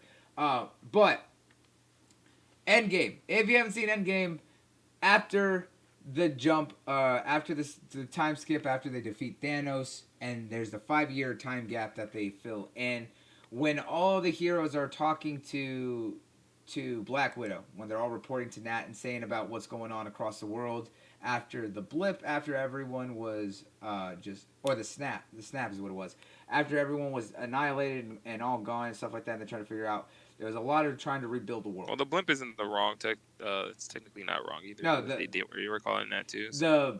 The blip was when they came back, wasn't it? I think it was. The snap is when they disappeared. The blip is when they came back. I don't know. Oh yeah. Yeah. Whatever. You know what we're talking about. We know what we're talking about. Don't question us. Anyways, when they were talking about what was going on in the world, T'Challa had reported something very interesting because they were talking about the crazy seismic activity across the world and what was going on and things. And T'Challa said that there was something going on in the Atlantic Ocean that was causing a lot of issues from all the amounts of earthquakes that were hitting Wakanda, and that they were going to try and keep watch on it and report if anything more comes of that. And if you saw that there was specifically, it showed seismic activity in the middle of the Atlantic right next to where Wakanda is located in Africa. That was a major tease on what could be coming in Black Panther 2. And you know what could be coming in Black Panther 2? Namor. That's right. The first mutant himself, outside of technically Apocalypse, but the Submariner should be showing up. And if they do that, this would specifically be the story arc of Wakanda versus Atlantis. Because for those who don't know, Namor has actually gone head-to-head with T'Challa, with Black Panther, multiple times because the Wakandans and Atlanteans had fought on multiple occasions. Until they eventually were able to reconcile differences and get over it all-ish. There's always still that kind of, not necessarily, kind of animosity, but they did kind of work things out. I was about to say, they don't get over it, but all right. I mean, well, they learned to work together, but there's still always that kind of like, man, I got to work with these people. It was like that. They working together for like the greater good, but it ain't working together because, hey, let's do it. Yeah, it's not hey, we should all be friends. They're just like, nah. Yeah, it's like, what is it? The enemy of my enemy is my friend or something like that. So no, Kitty, I'm not talking about Okoye. Oh yeah, it was Okoye, not T'Challa. I'm sorry. You're right. I was wrong there. I totally said the wrong person. Good catch. All right. Thank you for that. But either way, the rumor is right now that we're gonna see Wakanda versus Atlantis. Namor should be making an appearance to take on Black Panther and everything that's gonna be going on. And we said that when we did our Endgame spoiler cast a week after the film came out, because we didn't want to do the spoiler cast the next day because we're not assholes. We'll let you enjoy the film and actually have a chance to see it before we talk about it. Meaning you should have seen it in the fucking first week. Exactly. Or at least the second week. By the second week. Come on now. Because they released that movie like super early. We were there at midnight watching it. You know, because we about this life. We about that life. We nerds. Damn it. We nerds. Fucking nerds, specifically. But, either way, if this is true, if there is weight to this, and this is the storyline that they're going to be going with, this is really great because of the fact that one, we get to finally see the Submariner, which honestly would be interesting for them to bring that character out now, especially after the hype of Aquaman. You know, not a lot. Submariner is definitely a character no one knows. But we've been seeing that they're able to bring out characters that no one Yep. knows and make And them the succeed. I think the success of Aquaman helped bring him to the forefront too. They was like, oh, Aquaman's successful. The water physics and everything in the movie looked fantastic. So that just helped them make their decision. If they already thinking about it, that helped them like fully decide. We can do this. Yeah, Aquaman's fantastic. yeah. So it's been Visuals were great. Shout out to James Wan. yeah. Shout That's out to great James work. Wan. James Wan did an amazing job with And he Aquaman. showed us that he can't just make horror movies. Yeah, he can do more than horror movies. He can do Yeah, absolutely more that's than what horror that's what movies. he's pretty much known for. But Yeah, go because ahead. he did the Saw films. He did all that. Conjurings, And the Conjuring Insidious, 2, Insidious. Yep. All that. Annabelle's. Shout out to Annabelle in the theaters. Yep. All that good stuff. But he proved that he can do more than that. He did an amazing action film, great humor, and he had some horror elements. He's supposed to be helping do the Trench, all about the story of the Trench. They're going to be doing a dedicated series to that. Yeah, crazy. But the fact is, if the rumor's true and they're going to be doing Namor, he's a very interesting character because he is a mutant, as well as the King of Atlantis and stuff like that. And the Submariner well predates Aquaman and stuff like that, but he's still a character that not a lot of people know. I was like, he's actually what helped to kind of create and kind of come up with the idea for the Avengers well long ago and stuff like that, as well as he was also one of the people who helped to suggest the Illuminati outside of T'Challa and Doctor Strange for those who separated the Infinity Stones and stuff like that. So with everything that's going on, now is the perfect time for them to kind of start leading into the Illuminati and stuff like that. Yeah, we don't have the Infinity Stones and they're kind of stashed across time, right, or back in their original places right now, and stuff like that. And the Infinity Stones that exist currently were destroyed and stuff like that. It would still be interesting for them to kind of help lay the foundations of the Illuminati because of the fact that outside of just protecting the Infinity Stones, they do have more uh, implications to the greater aspect of everything in the greater universe. So having Namor make an appearance in Black Panther is the perfect way to introduce him into the story overall because doing a full Namor film probably would not have done well depending on what story they did for Namor, but it still might not have done well. Facts, because he's not even like a B. You know how we were like labeling Doctor Strange and that man Like a like B B, characters yeah, like B that. He's level, not even a B character, bro. yeah. He's not even on the fucking list. Like Like to be honest, nobody even knows he exists. Besides, I mean, unless you're in the know. But for the not even like the casuals know this guy exists, like at all. yeah, not a lot of people know So the Submariner, and I think that's why if they choose this way to introduce him, it will be perfect because there's a lot of different rumors or things that what they could have done. There was still the original fact that that Ryan Coogler was looking at maybe going back to Kraven the Hunter being a villain because he was originally who he was wanting to do the villain for the first film, but then they decided to go with Killmonger and stuff like that instead of going Kraven the Hunter. And if they use Kraven the Hunter, I was like, they're not going to use him in Spider-Man or anything like that. So it's interesting on how they could do that. But Kraven's one of my favorite villains, bro. He's so dope. Craven is a hell of a villain. I was like, he's one of my favorites. One of the most interesting because of the fact that he also like his obsession with Spider-Man too. Get Kraven and have Joe Manganiello play him. Be fucking sick. I second that. But Namor will not succeed on his own. No. And that's being 100% honest. And we know Namor. We know his stories. He would not succeed in a film all his own. He definitely needs to have a good person to kind of play off of. And with the success of Black Panther Panther, is just a guy. yeah, is the perfect one. Especially with the fact that they already have history and they already have a story arc dedicated between those two. With the Atlantean and Wakandan war and stuff like that, this is the perfect way to bring out if this is true. And I hope it is, because Ryan Coogler right now is all Black Panther 2 is still pre-production. We don't know. But if it does come Well, it's out, like is it? It's like, man, I don't know. It's a ways off because it's not even in Phase 4.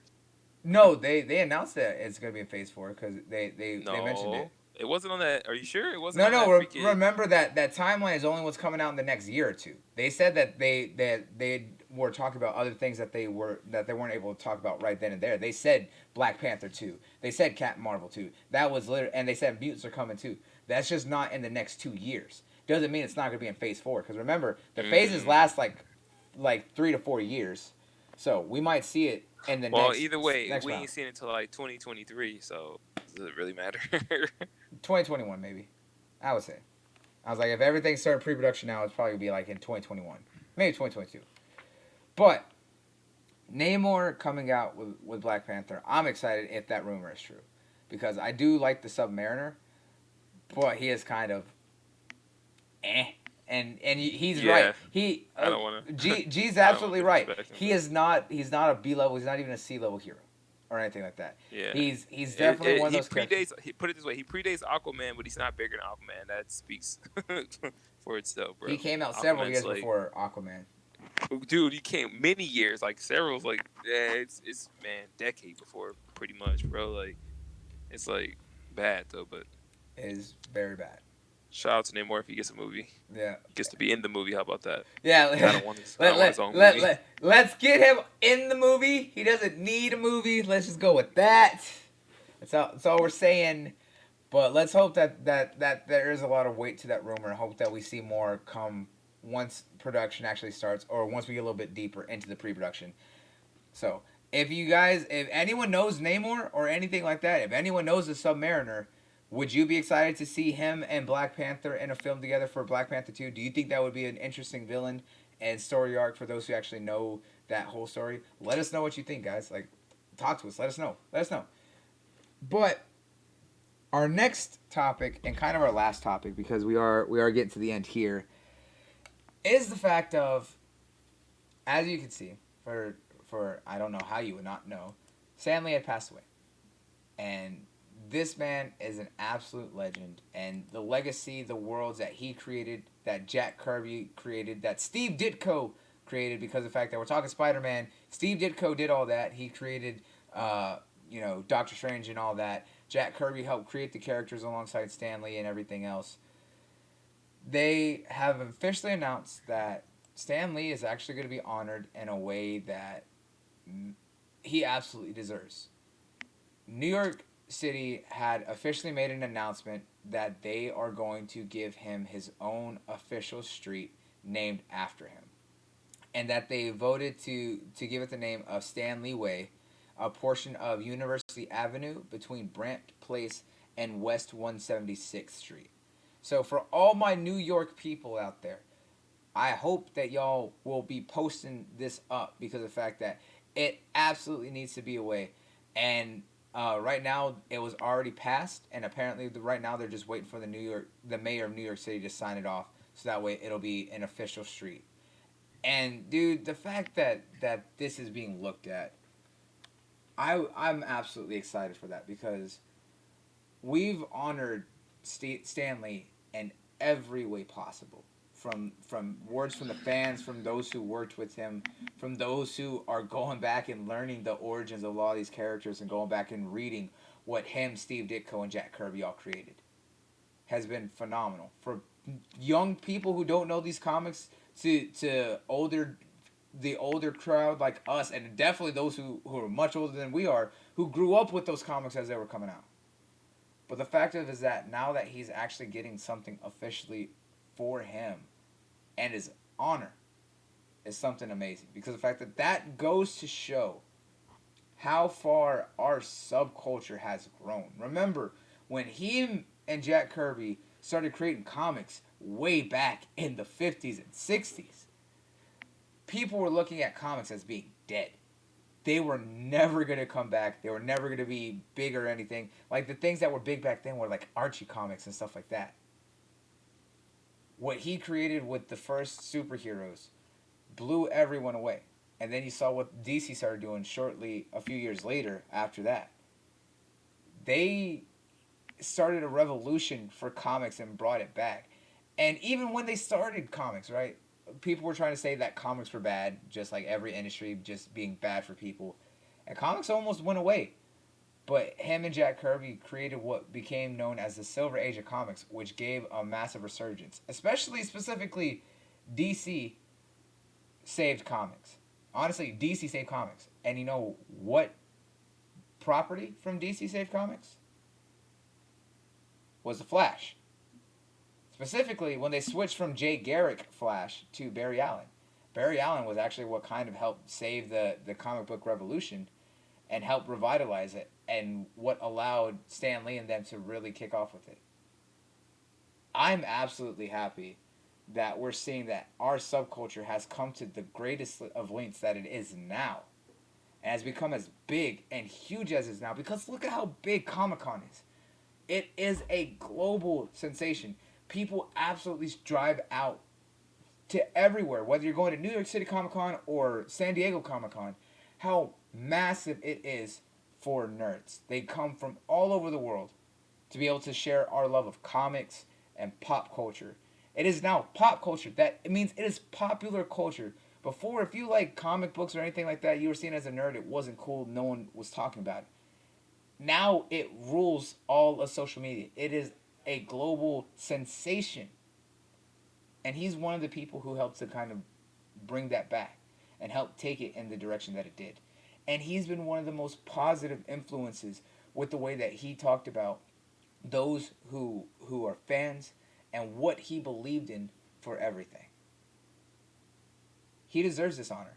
Even if it's something as simple as a street, that's something that still means a lot to the people who that matters for those who have an impact from it all. What are your thoughts on this, G? Man, you said it all, bro. It's well deserved, man. If anybody deserves it, it's him and more. You know what I'm saying? Like he is the man. Like it's nothing you can't say about Stan Lee, bro. So I mean, I'm glad it's happening. I wish more would happen for that guy, and and he just brought so much joy and love into our life, bro. Like people love his characters. Uh, yeah, man. It's Stan Lee, bro. Yeah, it's Stan Lee, man. He just talking about him kind of. That name's gonna live on forever, bro. His work's still been shown and still will continue to be shown, man. Yeah, man. He created a legacy that can never be toppled with what he has created, and that's the way that it absolutely should be. I'm glad that he's getting this kind of recognition and that they're doing this, because of the fact that I would absolutely, like, no one will ever not know Stanley anymore. I was like, hopefully our generation, the generation that comes after us, who grow up with these films and learn these comics, I hope they realize just how important of a man that Stanley is. You can look up any interview or anything that he has said. He is the most positive, loving, and very truthful person that has ever existed. And I'm glad that he's getting this honor and that he'll be remembered. I honestly hope that he does be remembered, because this is just one city that's making a street. I hope more cities do, because he deserves to be in as many places as he can, because no He one should needs. ever He forget. needs. He needs. To just like I mean, we know he got a star, but he needs statues. He needs everything, He bro. needs a statue. Like Definitely a statue. He's got a he needs a star. Give him a statue statue. at Disneyland. Like since they own his products now, like he needs statues. He needs like a lot more, bro. Because this guy, he's one of those special individuals, man, in life that just created something that's gonna last, like until there is no more life. You know what I'm saying? So like, If not in New York, dude, right there. If not in Disney World, not Disney World in Florida, but do it in Anaheim.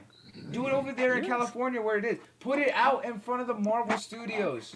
Like yep, they're located there in Anaheim and right there in LA. I was like, I met some of the workers from Marvel when I was up at dude, E3 this year. do it where his star is. Fuck it. Put it, Right there. lift his star up, put his statue there, and then put a star on the statue. That Just in just the middle of the he's too walkway.